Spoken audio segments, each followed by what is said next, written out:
You know, no one ever said we couldn't make it this far, and here we are. Happy for us. Who would have thought? No. Like everyone thought that. I was about to say not me, but I was like, wait a second. Goodness gracious. I was just trying to be like Paul Rudd, okay? Who doesn't want to be like Paul Rudd? Hi everybody, I'm Adriana and welcome back to my channel. Today we have Robert. Wow. He is my husband and Oh, has been my really? husband for 1 whole year. Goodness gracious. Which is why we are here today, talking with you. Today we are going to film our first year of marriage Q&A, and we got a really good bunch of questions that I'm excited about.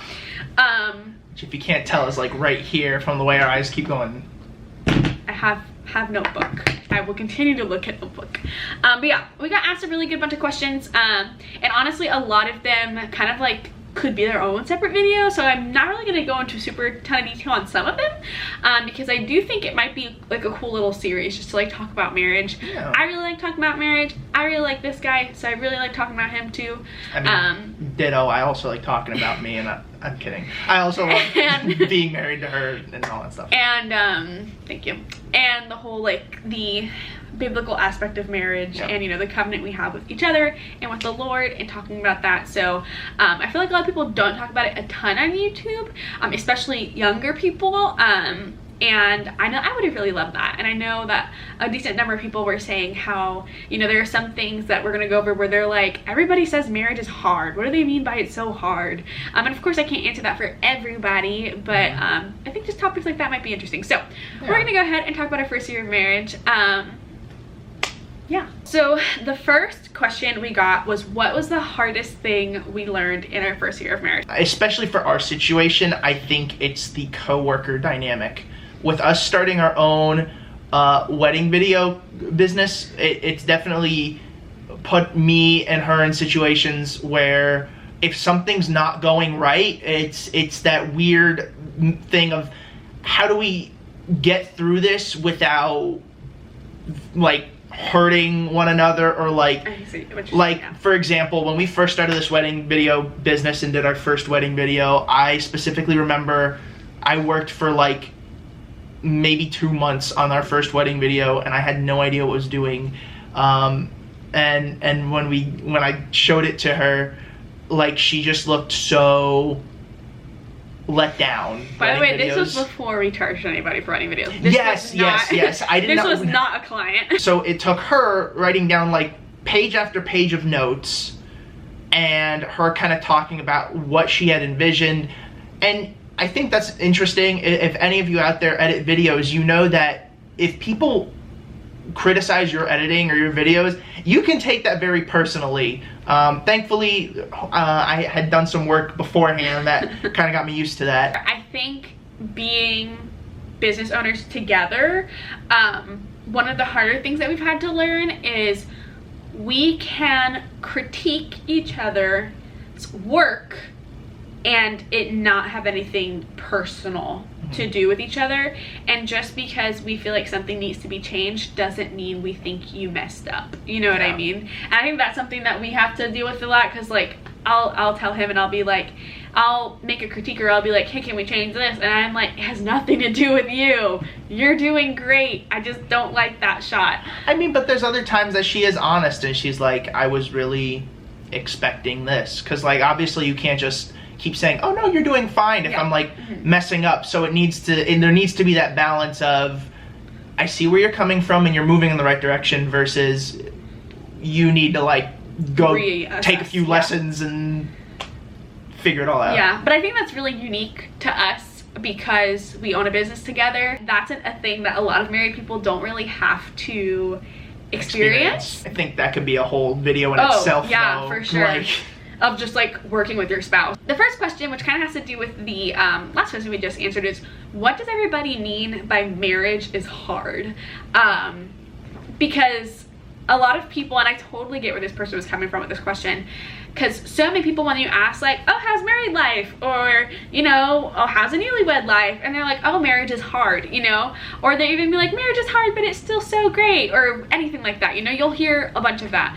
or even if you're like about to get married, older couples love to tell you, oh, well, get ready, which is like, I hate that. I can talk about my pet peeve with that all the time, where like older couples for some reason love to like bash on marriage. Humor. And I'm like, Hashtag have you I not hate my wife. experienced the joy of like a marriage the way it's supposed to be exercised? But anyways, with that being said, I can't speak for every couple and what they mean by marriage is hard, but I can give my insight now, having been married for a year, on where I think that comes from.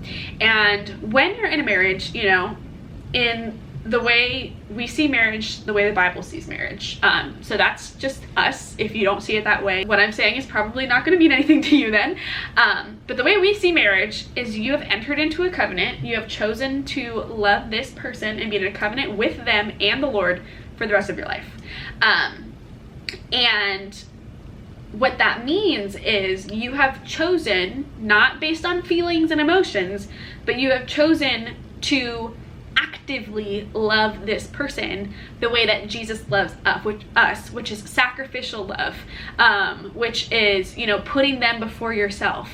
It is humbling yourself, and it is putting that person before you. And that is not something that you ever have to do in any other relationship. In your friendships, you don't have to put that person before you. You don't ever have to completely devote yourself to serving that person. In your parent-child relationships, it's not like that. I mean, unless you're the parent, which is a little bit different, which is why parenthood is also very difficult as well. But even in dating, you're not with each other all the time, typically, unless you're living with each other, which still, you really don't have to enact this. But marriage is very much a representation or an example and a challenge to love the way that Jesus loves us so selflessly, and that's not easy. You know, people would love to say, oh, well, I'm like that to everybody, but really, are you? Like, when you are with someone 24/7, and I'm not saying that we're successful at this all the time, because nobody is, but when you're with someone 24/7 and literally you have made a commitment to, in every single area of my life, I'm gonna put them before me, that's not easy. That means if you have an argument, you're putting that person before you. If you have something that you love and that they love, well, you're gonna put their needs before your own. And that constant humility of putting someone before yourself could be very hard, and can be, and will be especially hard if the both of you are not doing that.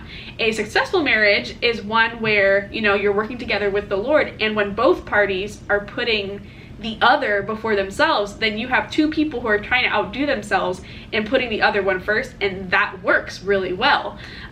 If that's not the case, that's where we see some chaos happening. The next question is, what was something unexpected about married life? Or like, what was something you just completely didn't expect? And I feel like there are a couple things for me here.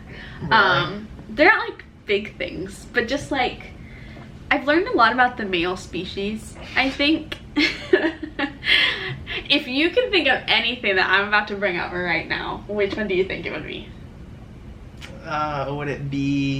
Would it be shaving? No. Anything to do with shaving? But that's a great one. Oh my god. I did not think about that one. A couple things. I'll start off with the funny things, and then I'll think of something more serious. But the amount of time men take in the bathroom, and I don't feel like I'm calling you out on this one, because every single woman I've ever met who is married to a man says the exact same thing. So this is not a Robert experience. I think this is just living with men experience. I'm sorry. Okay. But also, Robert has developed a lot of wonderful facial hair throughout the time that we've been married. Yeah. I love it. What I don't love about it though is how it gets everywhere when they trim their faces. However, we came up with a really incredible solution to that problem. No, not we. I had nothing to do with this. And I found on Amazon, I was like, no. When I was just tired of the little hairs, and it wasn't his fault. He was trying to clean up after himself, but they're so teeny tiny, they get everywhere. Basically, I was like, there's no way people are just living in this. I know there's a solution out there. And so what I did, I went to Amazon, and they sell a beard trimming, basically like a bib that basically like goes around their neck, and then it like flies out. and then it suctions to the mirror so that when they're trimming, it all falls inside of this like bib of fabric. And then when he's done, he just unsucks from the mirror, walks over to the shower, and then dumps the hair. And it's beautiful. I love it. He's not a big fan, but because he loves me, he does it. But aside from the funny things I weren't expecting, a serious thing was I was not expecting to actually, which is gonna sound bad at first, but I promise it's not. I wasn't expecting to enjoy the amount of time we spent together, which sounds bad, but let me give you background. Before we got married, one of my concerns, which wasn't really a big concern, but it was something I was concerned about, was having me time. And like I really felt that I was gonna need a ton of me time, and I was gonna feel like we were together too much, but that has not been a thing at all. I think that it's easy to be under the impression that because you're in this like small apartment all the time together, working together, desks directly next to each other, that you're gonna feel like overwhelmed and like can't have your own space. But really, it doesn't feel like that at all. If anything, it very much is just like, if anything, I feel like we have to actually try more to have intentional time together, because it's so easy to just fall into existing in the same space but not spending intentional time together. So I actually feel like I get a lot of me time, and I feel like you feel the same as well. I was really expecting for that to be a struggle, and if anything, it has been the entire opposite, and we have to try harder to have time together. You? The only thing I can really think of is the time that you spend out and about is not the same as when you're single. I think I was just very used to, like, sometimes if I was over at a friend's house, it could easily be till like 1 or 2 in the morning of just like all this stuff. But like, you know, Adriana and I have talked about it, and I know to her, like, that's a big concern because, one, it's already kind of scary being in an apartment by yourself. I think you and I have seen plenty of videos that have already made that an uneasy thought. And, you know, she can't fully lock up our door if I'm not home. So then, like, while, yeah, the door might be locked, it's like I still might be out and about, and it's all this stuff. But, you know, it's just being considerate. I know that she doesn't like me being out late, so I always try to make sure, like, I set like a curfew for myself, and if for some reason I'm gonna be coming home a little bit later than expected, I just always have to, like, let her know where I'm at and what I'm doing. It's not anything that negatively impacts me. It just makes me much more aware of how I can spend my time. Something else that was unexpected, not so much about married life, but our first year of marriage, was the amount of traveling we were able to do. Yeah. Mind you, we got married February 2021, so travel just started to kind of get back to a place. I'm not gonna say a normal place, but it started to kind of be reintroduced. And, you know, cruises were really cheap, and flights were pretty cheap too, and circumstances were just really good, and the situation just happened to line up for many times where we were able to go on way more trips than we ever thought possible in our first year of marriage. And mind you, like, that's not to brag or anything like that. I mean, 100% it was the Lord, right place, right time, and just like all the stars aligning for us. I mean, we're not like a wealthy couple that doesn't know what to do with our money. Yeah. We're very much keeping budgets and making sure that, like, we have enough in our accounts. It's just like, again, with the circumstances, you know, there were just some lemons that were easily able to be made into lemonade, no problem. Yeah, but he said. Another thing that was unexpected about marriage was, I think for us, it was pretty easy for us to find a budgeting system that worked for us. Yeah. We knew kind of loosely the approach we wanted to take there. We have combined our finances, so like we share all of the same money. We don't have like my account, your account, like that's not a thing. We do have allowances. Well, which I guess is another unexpected thing. Yeah, so that's not something that I knew going into marriage, but it was advice that we were given and we adopted. Yeah.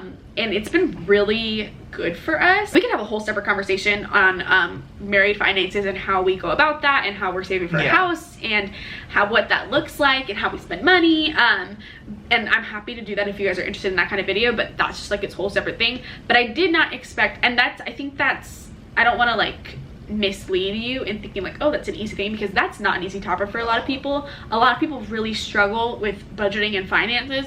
Thankfully, we are very much on the same page when it comes to spending money. I might be on the bougier side, but at the end of the day, I still know, like, if we don't have money, we don't get to live. You're really not, though. You're really not. What's I mean, bougie to you is Robert's like, if I could go to Dunkin' Donuts every single day of my life, I would. That's what he means by that, because you're really not a spender. Like, no, I try hard you're really not.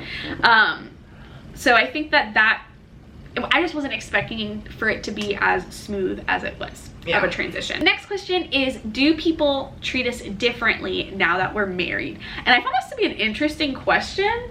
Yeah. Do you feel any ways about this? I mean, specifically, I feel like our families do. I feel like it's a lot easier for me to have a relationship with her mom and her dad and her siblings now that, like, we're married. And I think that the same thing goes for, like, my family too, is like, you know, they always refer to her now as like, my parents refer to her as their daughter and stuff like that. So, and you know, they're definitely like always at the ready to help. So yeah, I think family wise, yes. Family treats you differently, not like treats you differently, but like he said, like they'll call me their daughter, or like, I don't know, just talking about like family vacations and things like that. Like that definitely, because we like, before we got married, like, he would not come on a vacation with my family and vice versa. No. Which I think is totally okay. Like, so we went out to Vegas and they were like, yeah, I'm like, cool. Oh, have fun at Vegas. And then I realized, I'm also. Yeah, it was really, it's been really cool going on like family vacations together and stuff like that. And I think that when you become married, people instantly view you as older than you are. Yeah. Or wiser than you are. Which, mind you, I do think that marriage matures you a lot, but it's not, nothing is ever intentional. Like, nobody ever intentionally treats you different, but I do definitely see where, like, even a professional setting where, like, you know, people now know that I'm married, they don't look at me as, I'm pretty sure most of the people I work with don't know I'm 23, to be honest, and that's really young, you know. But I don't think any of them look at me that way, either because of the way that I hold myself, but also because of the place I am in my life. You know what I mean? So actually, it's funny that you bring that up, because I remember having one of my friends who was like talking about his girlfriend like moving in with him or something, and then he was like asking me for advice, and I just like, I don't know, like, I'm married, but I didn't take that route, so I can't advise you on anything. So it's interesting, but like, yes, but not intentionally. If anything, I think it's more of a perspective thing. It's not going to be super noticeable. Yeah. I don't know. Depends on who you're surrounded by, really. Next question is, how do we approach being essentially romantic roommates? And I like this question. I think it's a really good one, actually, yeah. I know you kind of got to think about it a little bit. Do you have anything? Yeah. So I don't know if you're going to feel this way, but I've kind of felt this way, is there's like switches in your head. Context is everything. So that's fair. There will be moments where we switch to like a best friend mode or something, or we switch to a romantic interest mode, or we switch to a coworker mode because we own a business, or you know, like there's almost like different micro personalities amongst all of us, or amongst us, and all of us here. Yeah, when I said that, I was like, oh, jeez. So yeah, I think in that regard, it's really easy to like look past, like, you know, oh, you know, we were joking around, slapping knees 5 minutes ago, and now we have to work or something. Like that. It's weird how natural it comes, but you just kind of understand what context you're in and what's happening, and then you're like, we're here. Yeah, the both of us are over communicators. So nothing is ever left up to like question. I really don't like that. He really doesn't like that. We're very transparent with everything, and I'm pretty sure I ask him at least every hour, what you thinking about? What you doing? Or like if I sense anything with him, I'm like, what's up? And he'll be like, nothing, and then, or he'll say what it is. Yeah. And I think because we're so transparent, it's become more easy for us to decipher when is appropriate to be in a different feeling or mode or anything like that. But I wouldn't necessarily say like we're just roommates by any means, because I know a lot of people view marriage in that way, where they're like, so you're living together, like you could have done that before you were married. But it's really not like that. And I do think it goes back to some extent, it goes back to what I was saying earlier about like loving your spouse the way Christ loves the church, and putting them before you, which is a very big difference between marriage and like dating.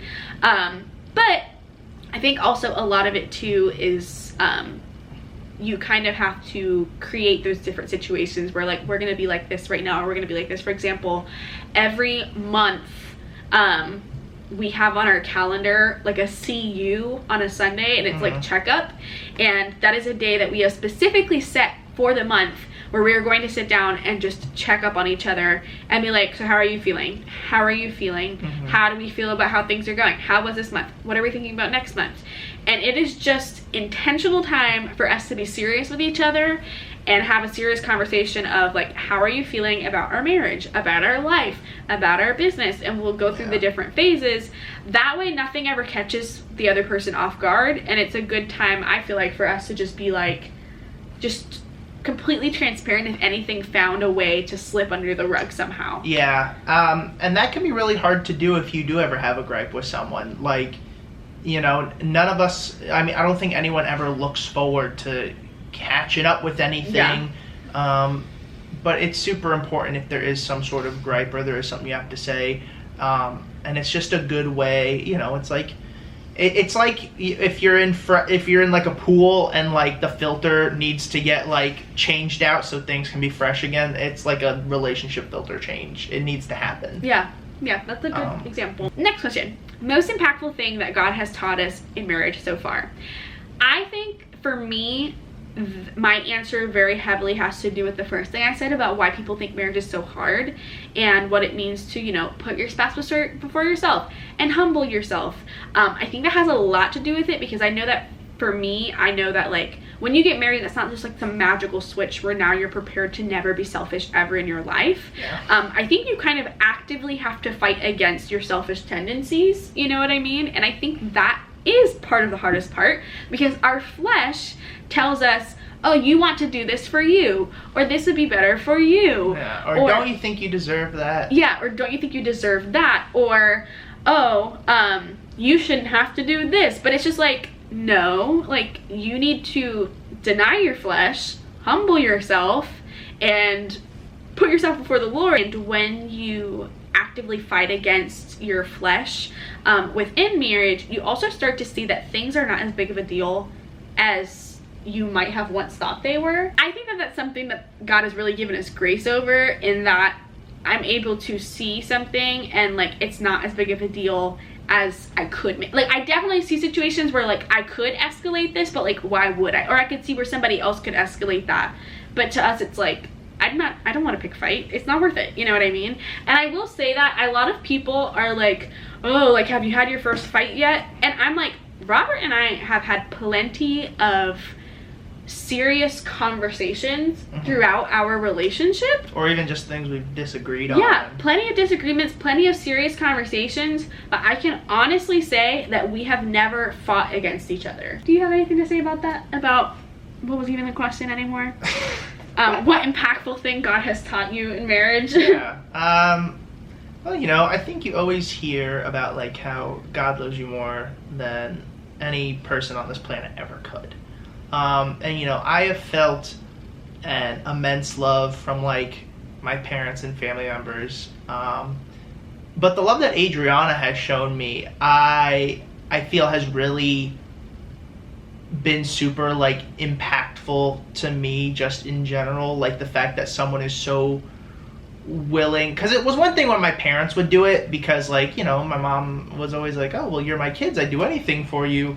But then you've got like this individual who is like completely unrelated to me and has really no other motivation to serve me rather than just because she loves me. And so I get like that feeling of just like how much I'm being loved. But then after that, I immediately get that thought of like, and God loves you even more than that. And so I think marriage has definitely emphasized just how much more God loves me and what that even remotely feels like, you know? Because, you know, I mean, obviously, once I go and see the big man one day, I think then I'll finally truly understand what all that love feels like. But just to have, like, even those moments where I'm like, oh, well, I know God loves me a lot, and then to still have those moments where I'm like, oh, but it's, like, even more than this. Like, I think that has been a big thing I've noticed with our marriage. That was really sweet. That was really sweet. You almost got me for a second. Sorry. What is something new that you've discovered in marriage that you love? A couple things. We love, the first one, I'll bring it up, okay. Survivor. Yeah. I have gotten so much joy from watching Survivor together, and this past year, I love it. Yeah. I love it. And I love it because we kind of started watching it together. When I was a kid, my dad used to watch Survivor all the time, and I thought it was fascinating, but I never had the attention to actually like pay attention to the storyline and the characters and the challenges and the strategies that they use. Whereas now, it's fun. I enjoy it. Yeah, I think it helps because like we're always able to discuss each episode or moment with each other like as it happens. You know, it's kind of like we're living back in like the early to mid 2000s again. Aside from that, board games are another thing. I'll let you talk about this, Robert. So I had a few board games that I was like a huge fan of, specifically Star Wars Imperial Assault. Like right before we got married, I really started getting more into board games. And then on our honeymoon is when I discovered this board game called Root. That really kind of like catapulted a revolution. Yeah, that catapulted her interest for board games too. And you know, now like anytime I mention like a board game or something, she's always like, yeah, what's it about? And also we got into chess, because chess is a board game. And chess is dangerous though, because I'm a sore loser. And chess makes me feel chess is a very humbling experience. And let's just say it is a moment where Robert gets to show how incredibly smart he is, and where I show that I am not a perfect human being. Yeah. I really discovered a love for cooking. I found a lot of joy in cooking, and I've also found a lot of joy in when he likes what I cook, which is almost all the time. Like, there have been moments where even I have made things that I'm like, this was not it. But it makes me so happy to, which by the way, this was not like oh, you're the woman so you have to cook. That's not it. No, she was very adamant about her cooking. We very much discussed like, when it comes to splitting responsibilities, we realize it's not always going to be 50-50, but what things do you enjoy doing, what things don't you enjoy doing, so that we can split responsibilities in a way where we actually don't hate our lives with what we're doing, you know. And then the things that maybe both of us don't do, like don't want to do, let's say, do it then together. How can we split it, or how can we, let's put laundry away together or something like that, you know. So that, again, whole other conversation on like prepping for marriage and all that. But that is a huge thing to make marriage a lot less difficult when where it's like written in stone on. But I did volunteer. I was like, I'm perfectly happy with making all of our meals. Like at the beginning of the week or on a Sunday, like I'll plan out all of the meals we'll have for the week, and I'll run over it with him and does this sound good?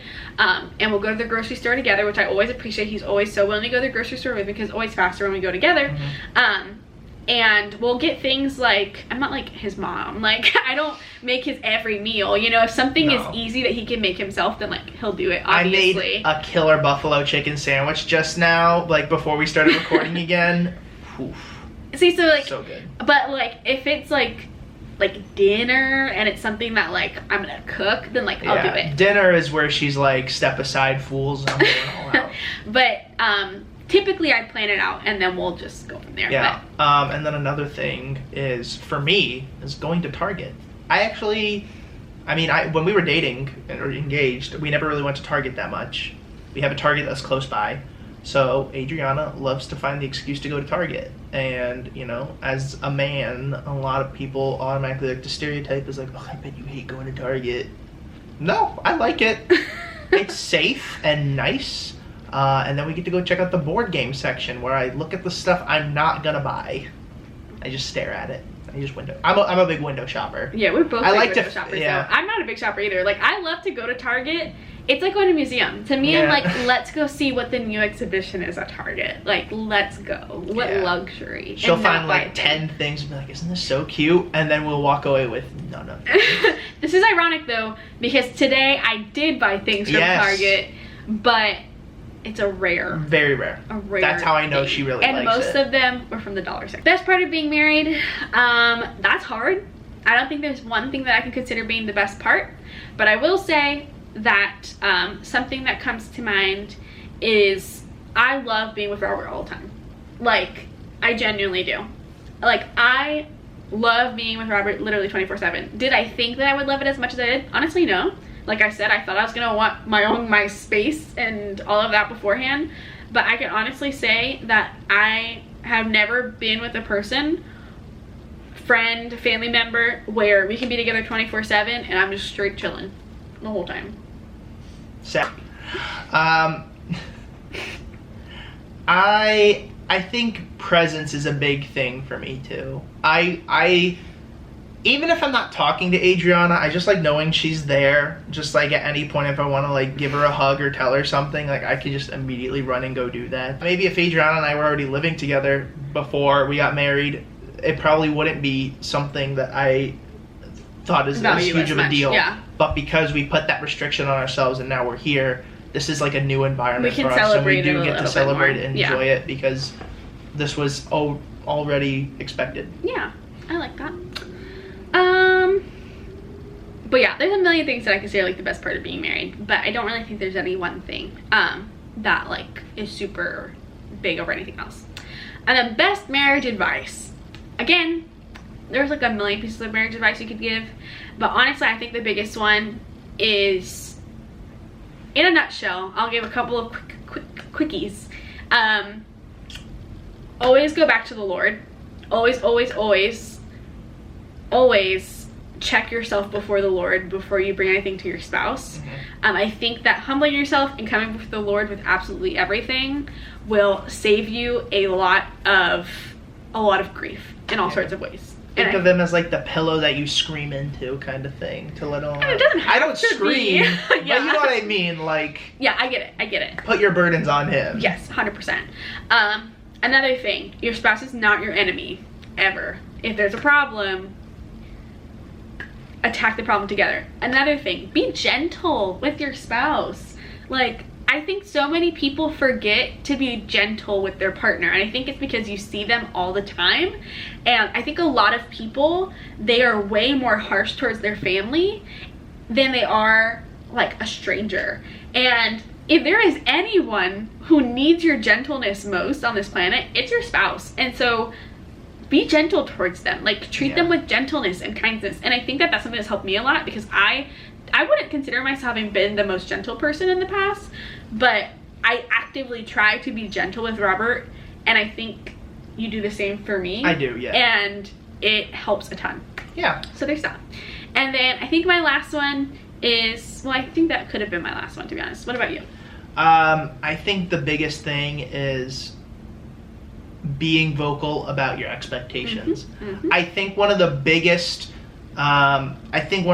contributors toward couple arguments is expectations not being met. Yep. And I think that causes a lot of grief and conflict. Again, like we've said earlier in the video, Adriana and I were big communicators. So for us, I think we always know what page the other one's on, whether we were expecting it or not. So I think if there ever feels like there's a situation or something coming up where there will be some sort of expectation you're placing on your significant other, to let them know. Like, just let them know And I know that's not always the easiest thing to do, but like, there's like, how are they, I mean, there's just some people where it's like, how are they gonna know? How are they going to know that you didn't like that if you never gave them a hint that? And for example, like, you didn't like Robert that. specifically is someone who, like, hints do not work for Robert.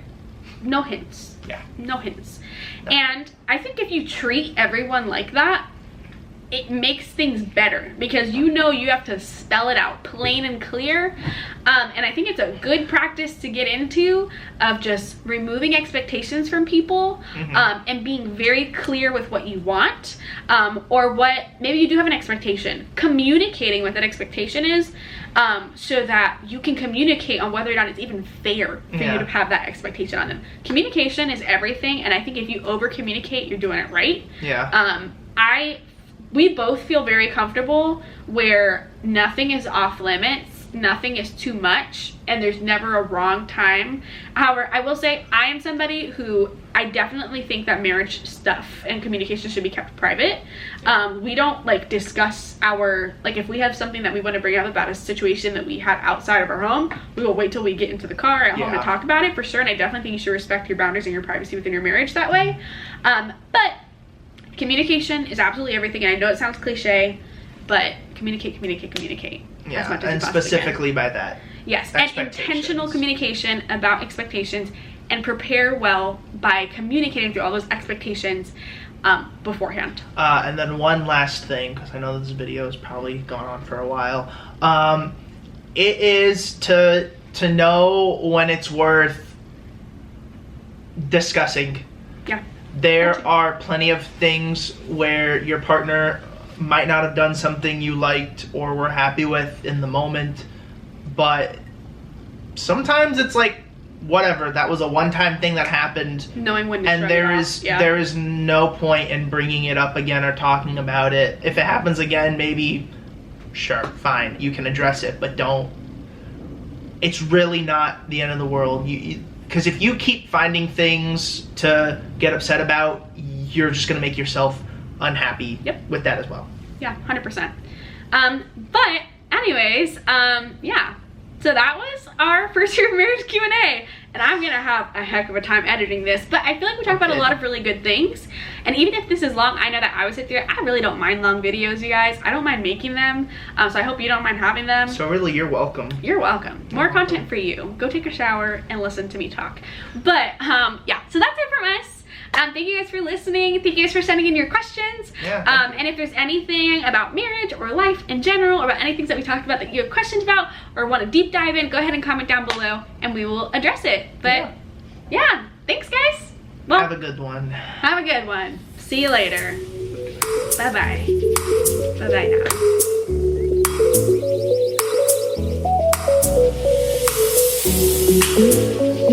now.